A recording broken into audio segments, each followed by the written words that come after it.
दे उसे। इतना आसान नहीं होता भूलना। ख्वाब सजा रखे थे सबके सब कीमती, जैसे मेरी जिंदगी का हिस्सा थे वो, और एकदम सबके सब टूट गए। मैंने सोचा था कि हमारी दोस्ती ऐसी नहीं है कि इस तरह की किसी बात पे टूट जाए। दोस्ती में मान होता है, और जब मान ना रहे तो दोस्ती नहीं रहती। तो ये बात ऐसे कह रहे हो जैसे इसमें कोई बहुत बड़ा राज है। मैं इसलिए कह रहा था कि एक तो शादी के बाद वो जिम्मेदारियां संभाल लेंगे, दूसरा ये कि आपका फर्ज भी अदा हो जाए। मैं भी यही सोच रहा हूँ कि मरने से पहले ये फर्ज अदा कर लूं। तुम्हारी यही बात मुझे बहुत गलत लगती है। कबीर की हठधर्मी को तुम अपनी मजबूरी समझ बैठी हो।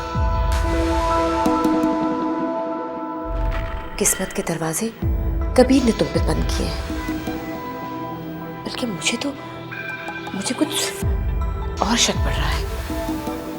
ऐसा लगता है जैसे उसने कोई और घर बसा रखा है। अभी मेरी ख्वाहिश को पूरी तरह दम तो तोड़ लेने थे,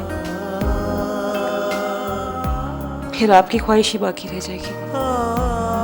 मुझे तुम्हारा बहुत दुख है बेटी।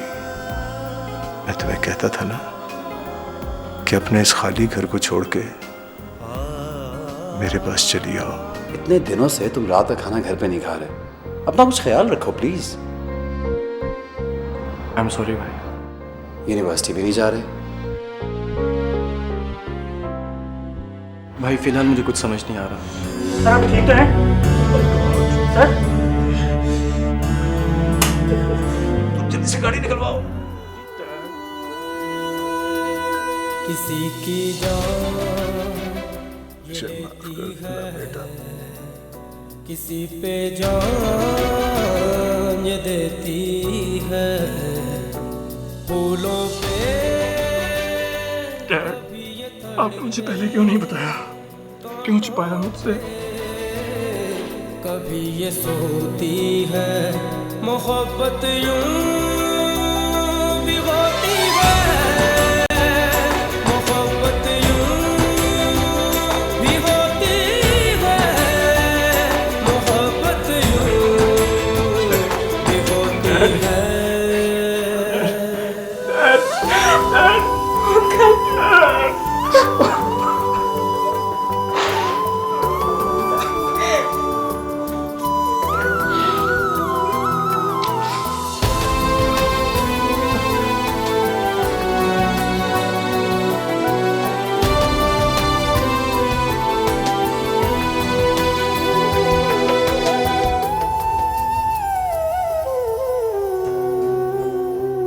कभी ये धूप जैसी है, कभी ये छाँव जैसी है।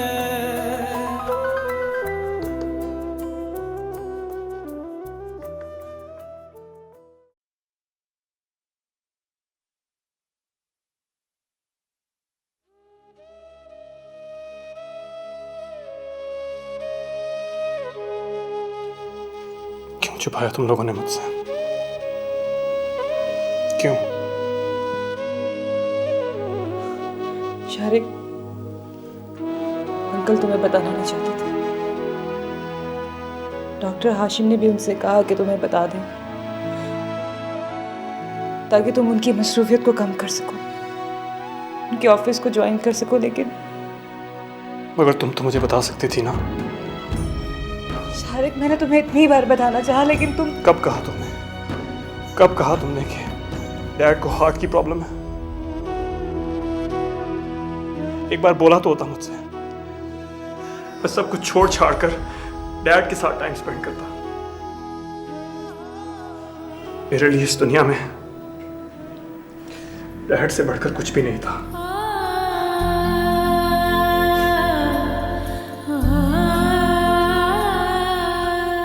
प्लीज,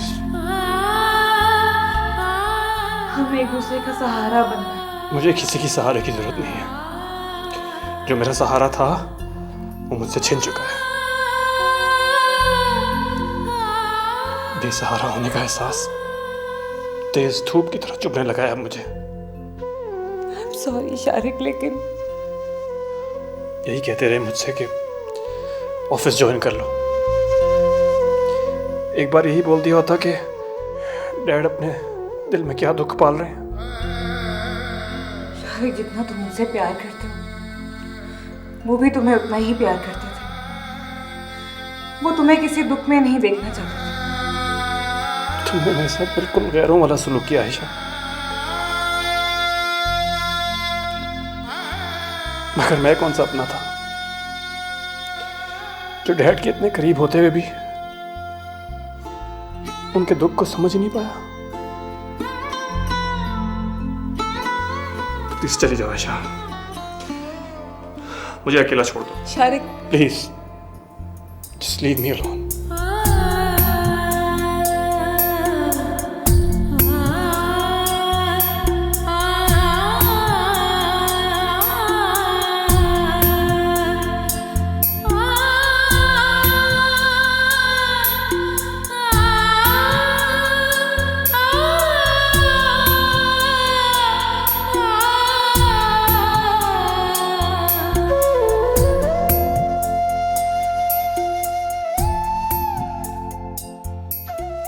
कबीर, नाश्ता तैयार है, जल्दी तैयार हो जाओ। ठंडा हो जाएगा। आज फिर ऑफिस ही जा रही थी? हाँ, वो 3 दिन सोग में ऑफिस बंद है। एक बात पूछूं? तुम्हें मेरे बॉस की डेथ का कैसे पता चला? तुम्हें ही बताया था ना मुझे। यार वो हमारे ही हॉस्पिटल में थे ना, हाशिम साहब ने और मैंने ही ऑपरेट किया था उनको। अच्छा। बड़ा दुख हुआ यार उनका। He was a nice man. एक ही बेटा था ना उनका, बहुत रो रहा था बेचारा। तुम्हें उनके घर जाना चाहिए था अफसोस के लिए। हाँ, मैं सोचा तो था, फिर ख्याल आया कि उनके बेटे से तो मेरी मुलाकात हुई नहीं थी। वैसे भी ऑफिस में कर लूंगी अफसोस उनसे। फोन आ रहा है।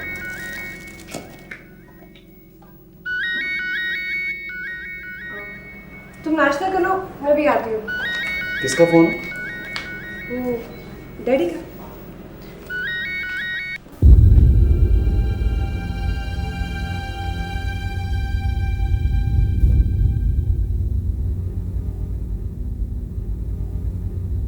जी मम्मी। कैसी हो बेटा? आई एम फाइन मम्मा। मुझे तुमसे कहना था कि आज ऑफिस से जल्दी निकल आना और मुझसे आके मिलना। लेकिन मम्मी, मैं तो आज ऑफिस जा ही नहीं रही। अच्छा, तो ये तो और भी अच्छी बात है। बस तुम आज मेरे पास आ रही हो। जी वो तो ठीक है, मैं आ जाती हूँ, लेकिन बात क्या है? मैंने तुम्हें बताया था ना पीर बाबा का, उनसे टाइम ले लिया है, बस उन्हीं के पास जाना है। अभी पता नहीं क्यों मेरा दिल नहीं मान रहा। अरे बेवकूफ लड़की, तुम्हारे दिल की तसल्ली के लिए तो ऐसा कर रही हूँ। लेकिन मम्मी वो तो ठीक है, अगर कबीर को पता चल गया तो? बस यूं ही डरती रहना उससे, वो चाहे जो मर्जी करता करे। अच्छा, मैं आपको 2-4 दिन में सोच के बताती हूँ। मैं कुछ सुनना नहीं चाहती बेटा। मैंने टाइम ले लिया है बाबा जी से, वो रूहानी अमल बताते हैं, तो सुकून मिल जाएगा। ठीक है, मैं कुछ करती हूँ। ठीक है, जल्दी आओ। ओके।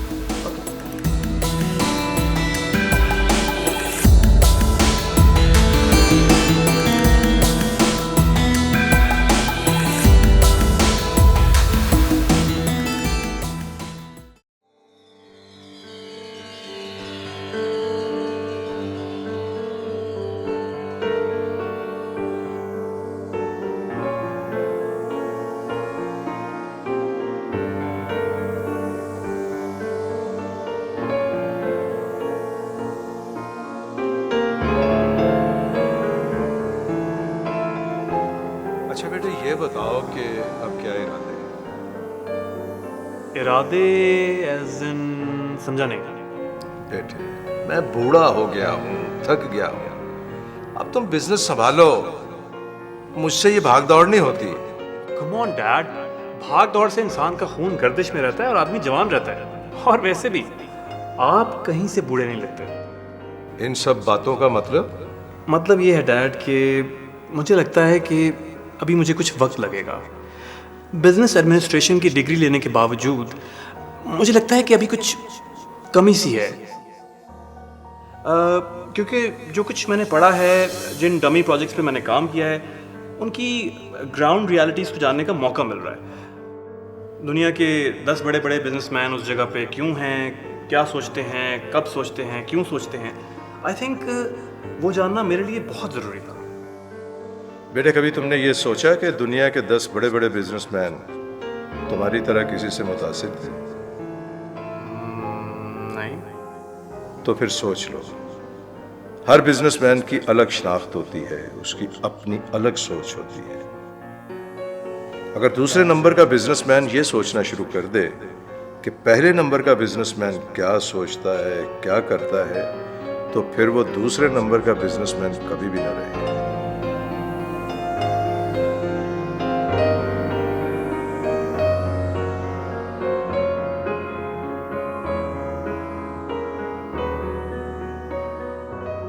शारिक, मैं तुम्हें ताने नहीं दे रही हूँ, मैं तुम्हें सिर्फ समझा रही हूँ। इतनी रात के कोई रिसर्च सेंटर नहीं खुला होता जहाँ तुम वक्त गुजारते हो, और जो वक्त तुम अपने दोस्तों के साथ गुजारते हो उनसे ज़्यादा तुम्हारे डैड को उस वक्त की ज़रूरत है। तुम्हें चाहिए कि तुम अपने डैड की हेल्प करो, उनका ऑफिस ज्वाइन करो, उनकी जिम्मेदारियाँ संभालो। शारिक, हर बाप की ख्वाहिश होती है कि उसका बेटा उसका बोझ बांटे। You know what? I'm sick of this. मैं तंग आ चुका हूं तुम्हारी इन नसीहतों से। For God's sake, मेरे और डैड के मामलात हम लोग आपस में खुद सेटल कर लेंगे। मुझे क्या करना है और क्या नहीं करना, let me worry about that.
Ayesha baby, आओ। सितार भाई, कैसे हैं आप? आप हमेशा मुझसे पूछती थी और मैं आपसे कहता था कि मैं ठीक हूं।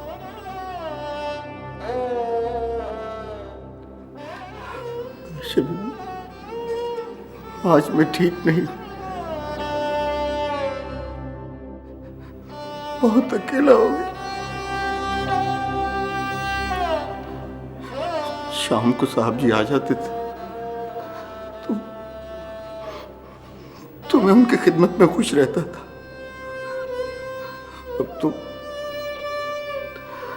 अब तो शाम होते ही बाहर से आने वाली हवा भी वापस चली जाती। बड़ा सुनसान कर गए हैं इस घर को। सब्र करें सितार भाई, सब्र करने के सिवा हमारे पास कोई चारा भी नहीं है। आयशा बीबी, कैसे सब्र करूं, कैसे सब्र करूं? मैं तो बहुत अकेला हो गया, न कुछ करने को, न कुछ सोचने को। खाली ज़हन में साहब की याद आती रहती और दिल रोने को करता है। आप मुझे सब्र करके रहिए।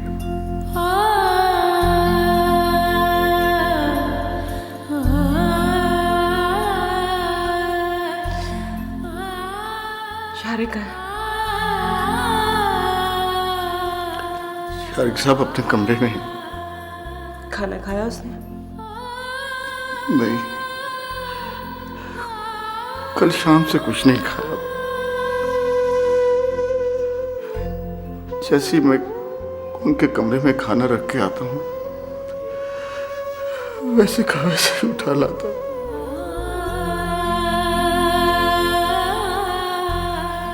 आप खाना गर्म करें, मैं लेकर जाती हूँ। खाना गर्म करता हूँ।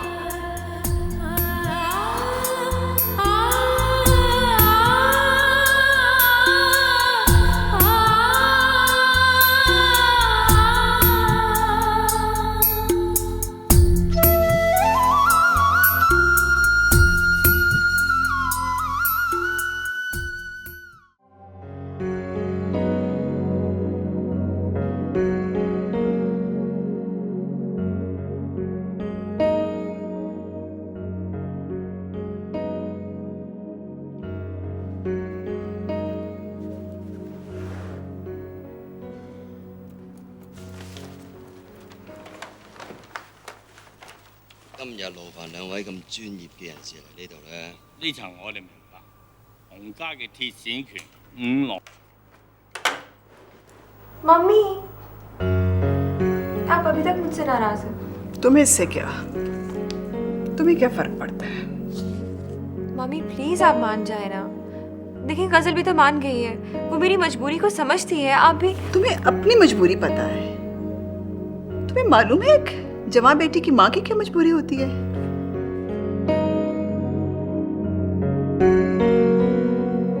अच्छा ठीक है, तो फिर आप मुझे बताएं कि एक जवान बेटी की माँ कैसा सोचती है। अगर समझ सकती हो तो सुनो।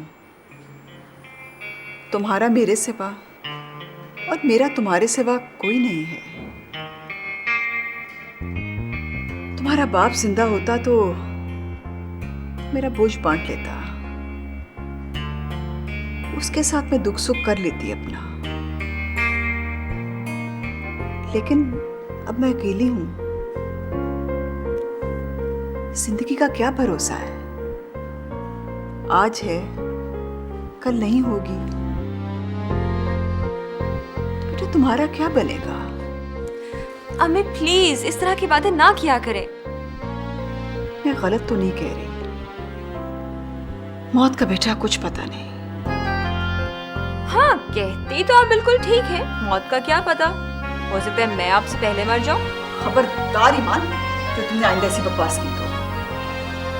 दुख हुआ ना आपको? मुझे भी हुआ जब आपने ये बात की। अल्लाह तुम्हें मेरी जिंदगी भी लगा दे। मामी, अगर मैं इस घर से रुखसत हो जाऊंगी तो आप अकेले कैसे रहेंगी? रह लूंगी, मैं अकेली रह लूंगी। बस तुम यहाँ से चली जाओ। आइडिया, क्यों ना आप मेरे लिए कोई ऐसा शख्स ढूंढे जो घर दामाद बनने को तैयार हो। तुम्हें तो कोई नहीं समझ सकता और आपको सिर्फ गजल समझा सकती। गजल आओ ना, देखो मम्मी अभी तक मुझसे नाराज है। वालेकुम आंटी। वालेकुम सलाम। कैसी हैं आप? कैसी हो सकती हूँ? बहुत शर्मिंदा हूँ तुमसे। अरे आंटी, शर्मिंदगी की क्या बात है? ईमान ठीक ही कहती है। हम उसकी शादी उसकी मर्जी के खिलाफ तो नहीं कर सकते ना। तो इसे कोई पसंद भी तो आए ना, वरना क्या करें हम? क्या कर सकते हैं? कुछ ना करें, सिंपल। देखा कैसी बातें करती है। आंटी आप फिक्र न करें, इसके काम खुद खींचती हूँ। अच्छा भाई, मैं तुम्हारे लिए चाय बना के लाती हूँ। Thank you aunty.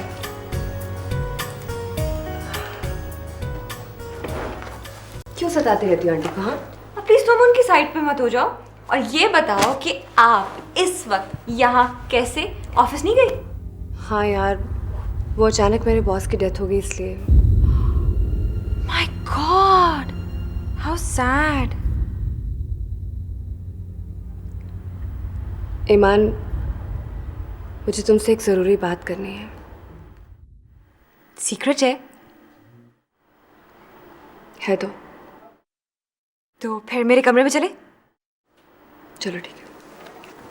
Mummy please चाय मेरे कमरे में भिजवा दीजिएगा।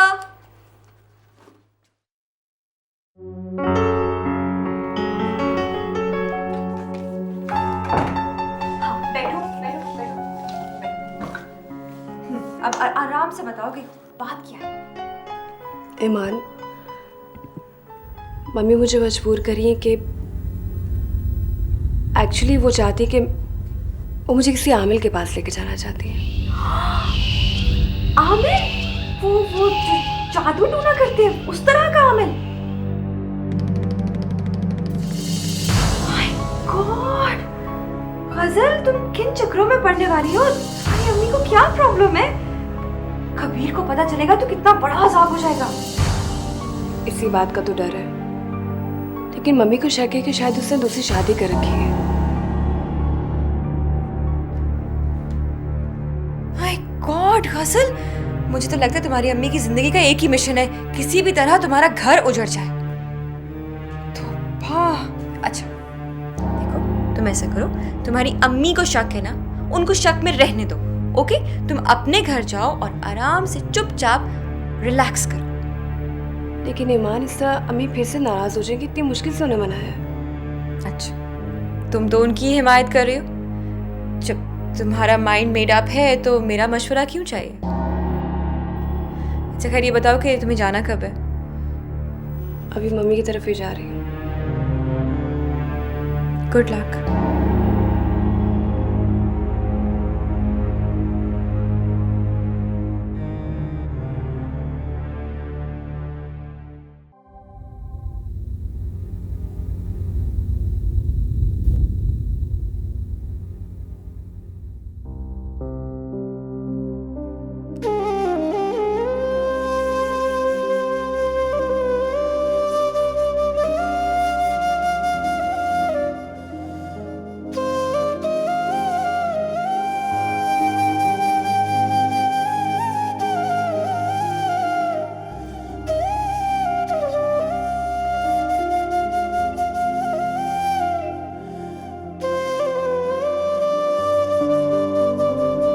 शारिक,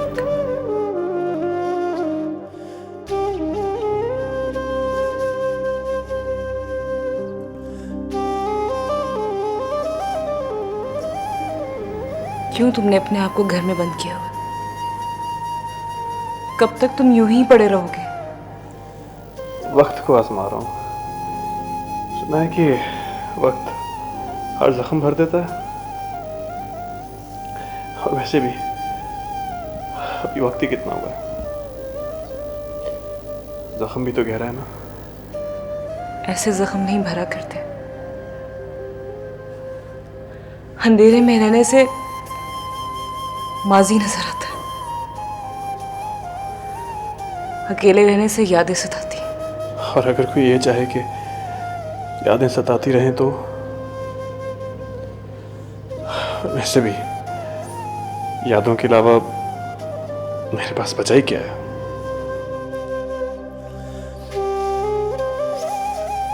शारिक, जिंदगी की हकीकत को समझो। मैं भी तो तुम्हारे साथ साथ बेसहारा हुई हूं। मैंने भी कयामत की घड़ियां देखी हैं। मैं भी अकेली जी रही हूं। लेकिन जीने के लिए रोशनी की जरूरत होती है, उम्मीद की रोशनी।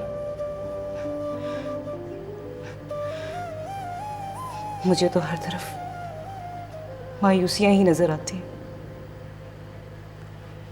लेकिन फिर भी एक उम्मीद पर जी रही हूं। प्लीज शारिक, खुद को संभालो, इस हिसार से बाहर निकलो।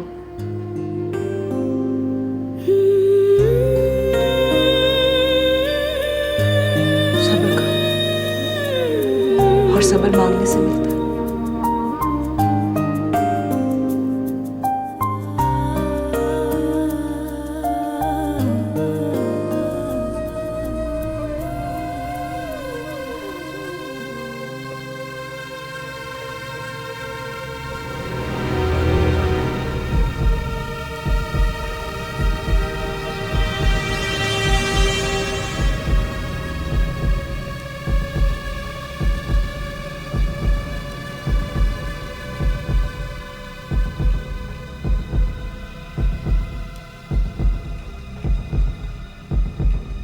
कहाँ रखूं इन तावीज़ों को?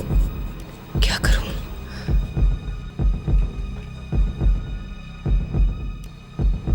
यहाँ पर नहीं नहीं, कबीर को पता चल गया तो कहाँ रखूं? कहाँ?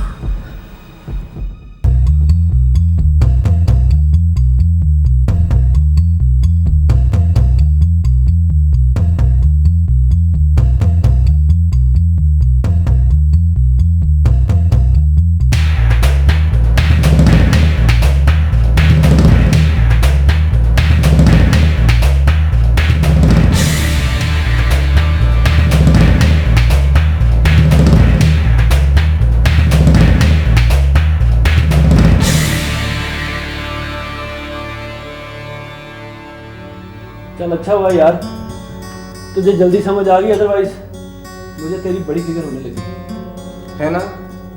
हाँ भाईजान, क्योंकि तुम जैसे जज्बाती लोग जब मोहब्बत में नाकाम होते हैं ना तो अजीब अजीब रास्ते इख्तियार कर लेते हैं। शारिक, ये है नवीद साहब, तुम्हारे ऑफिस के जनरल मैनेजर, तुमसे कुछ बात करने के लिए आए हैं।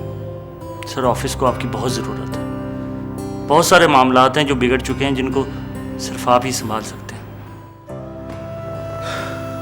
ठीक है नवीद साहब, आप ऐसे कीजिए कि कल ऑफिस के स्टाफ की एक मीटिंग रख लीजिए। मैं कल ऑफिस आ रहा हूँ। मोहब्बत का वास्ता दिया था, आपकी मोहब्बत का वास्ता। और गजल तो मोहब्बत को समझती है, तो समझ गई मेरी बात जब मैंने कहा कि मैं शादी सिर्फ उसी से करना चाहती हूँ जिससे मुझे मोहब्बत हो।